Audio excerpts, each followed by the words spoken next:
பிரதிக்குழுக்களின் தவிசாளர் அவர்களே, இன்று கொண்டுவரப்பட்ட எமது அரசாங்கத்தால் கொண்டுவரப்பட்ட 36ஆம் இலக்க ஊழியர் வரவு செலவு நிவாரண கொடுப்பனவு சட்டம், அதே போன்று 3ஆம் இலக்க ஊழியர் தேசிய குறைந்தபட்ச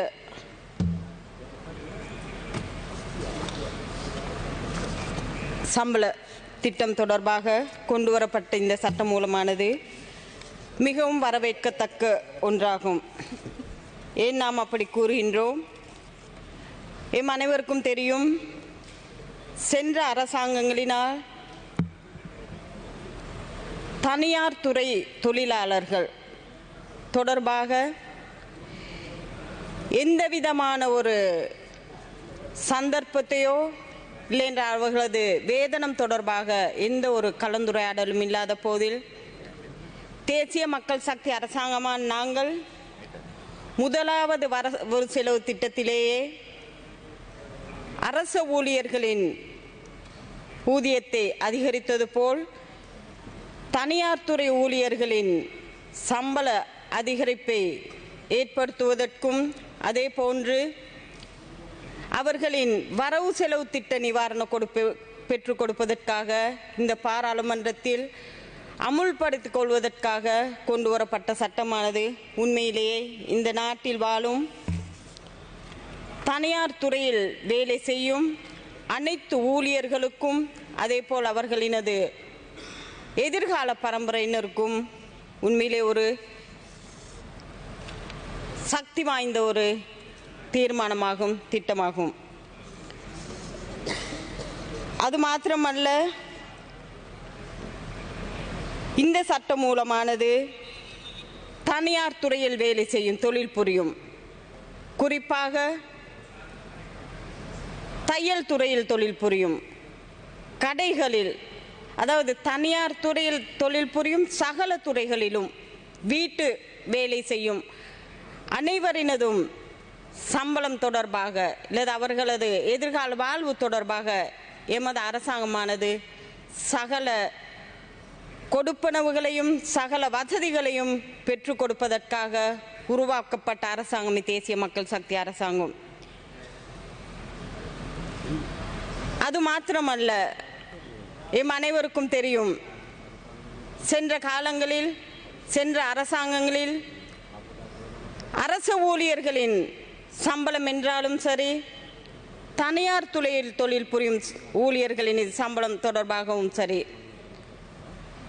அவர்களின் வாழ்க்கை செலவையொட்டி அவர்களது சம்பளத்தில் ஒரு சில ரூபாய்களை தொங்கவிட்டே இருந்தார்கள். ஆனால் இன்று எமது அரசாங்கம் அரச ஊழியர்களினதும் சரி தனியார் துறை ஊழியர்களினதும் சரி சம்பளத்தை அவர்களது அடிப்படை சம்பளத்துடன் இணைப்பதற்காகவே இந்த சட்டமூலத்தை நாம் இங்கு சமர்ப்பித்துள்ளோம்.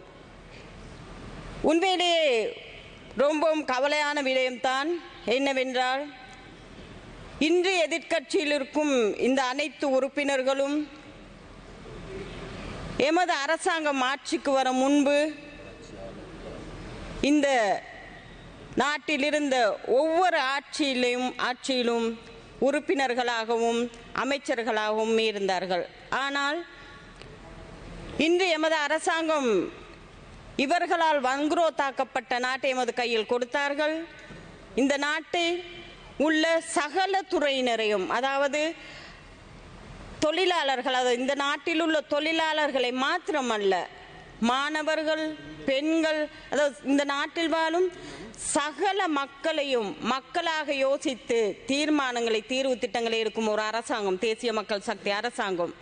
அதன் அடிப்படையில் தான் இந்த தனியார் துறை ஊழியர்களுக்கான இந்த கொடுப்பனவை பெற்றுக் கொடுப்பதற்கு, அப்படி இந்த கொடுப்பனவை பெற்றுக் கொடுக்கும் சட்டமூலத்தை அமல்வாக்குவதற்கு இங்கு நாம் இந்த சட்டமூலத்தை சமர்ப்பித்துள்ளோம்.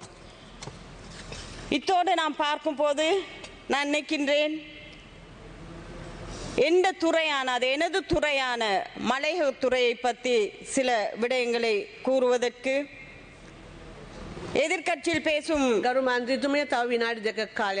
ஒரு சில உறுப்பினர்கள் எமது பாராளுமன்ற உறுப்பினரான எமது சகோதரி அம்பிகா அவர்கள் கூறிய விடயத்தை மையப்படுத்தி சில விடயங்களை கூறினார்கள். நான் அவர்களுக்கு மிகவும் அவதாரணமாக கூறுகின்றேன்.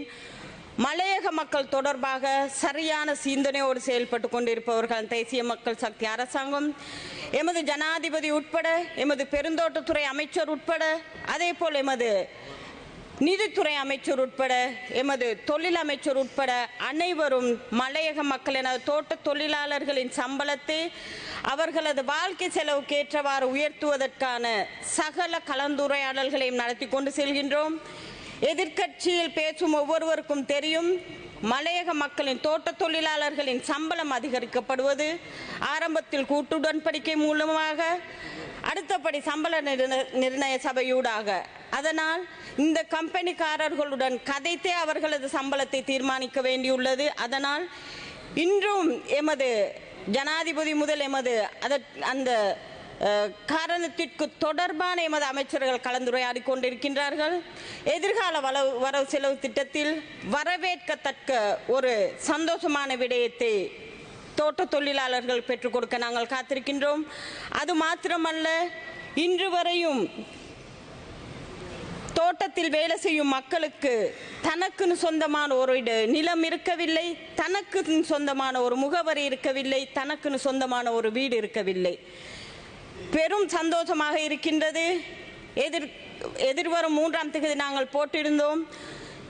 தோட்ட தொழிலாளர்களுக்கு நிரந்தரமான வீட்டையும் 10% காணியையும் அவர்களுக்கு நிரந்தரமான முகவரியையும் பெற்றுக் கொடுப்பதற்கு அது கொஞ்சம் தாமதமாக்கப்பட்டுள்ளது. இருந்தும் மலையக மக்கள் சம்பந்தமாக பேசும் ஒவ்வொருவரும் மனதில் வைத்துக் கொள்ள வேண்டும், இந்த நாட்டிலுள்ள சகல மக்களினதும் வாழ்வை சரியான ஒரு ஒளிமயமான வாழ்க்கைக்கு கொண்டு செல்வதே தேசிய மக்கள் சக்தி அரசாங்கத்தின் எதிர்பார்ப்பும் கொள்கையும். இதை அனைவரும் ஞாபகத்தில் வைத்துக் கொண்டால் நல்லது என்று கேட்டுக்கொண்டு விடைபெறுகின்றேன். நன்றி, வணக்கம்.